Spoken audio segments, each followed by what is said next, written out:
বলো, রান্না করতে যাবে, এখন পাঁপড় এখানে পড়ে রয়েছে।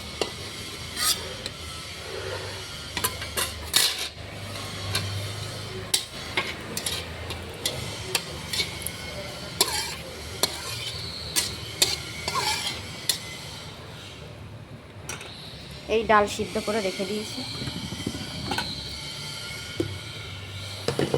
এবার এর মধ্যে আদা, রসুন, পেঁয়াজ, টমেটো বাটা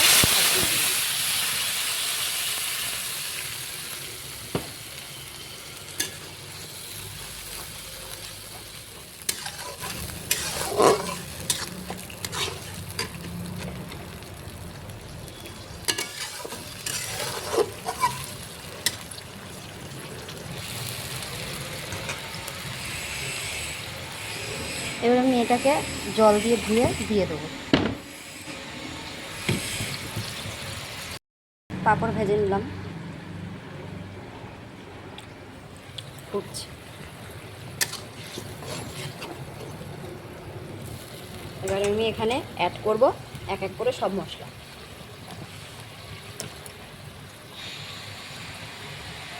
প্রথমে দেবো জিরে গুঁড়ো, লঙ্কা গুঁড়ো,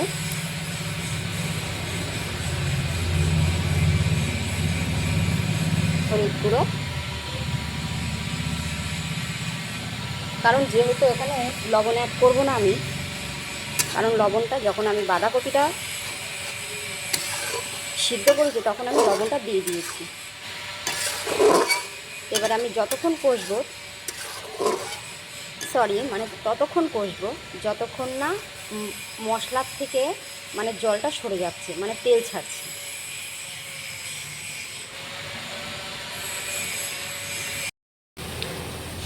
মশলা থেকে দেখো তেল ছেড়েছে।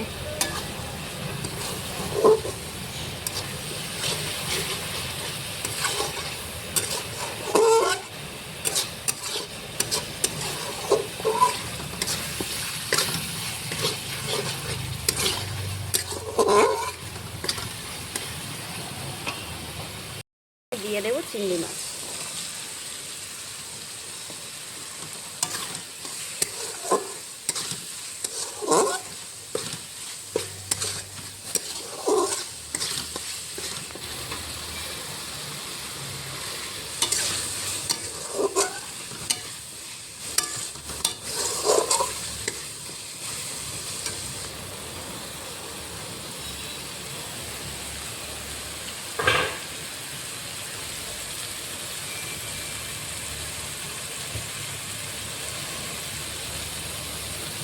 কষানো যেহেতু হয়ে গেছে, এবার দিয়ে দেবো বাঁধাকপি।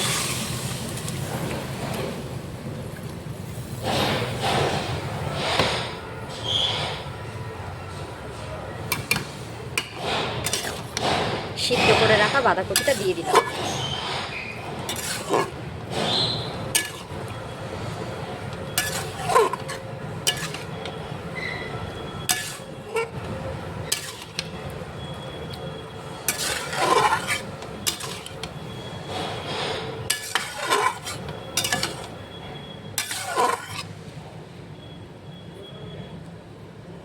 ফুটতে থাকুক,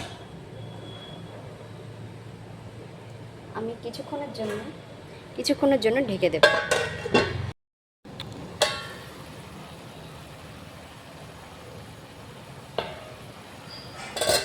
দেখে নাও কেমন হয়েছে সব।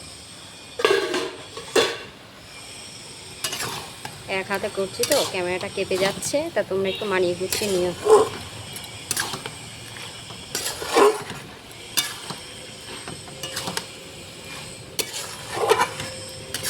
তো আমি এক হাতে ক্যামেরা করছি, তো ওই জন্য আমি তোমাদেরকে বোঝাতে পারছি না। তা আমি ফাইনাল লুকটা আমি তোমাদেরকে পরে দেখিয়ে দেবো। ওকে, এখানেই ভিডিও আমি স্টপ করলাম।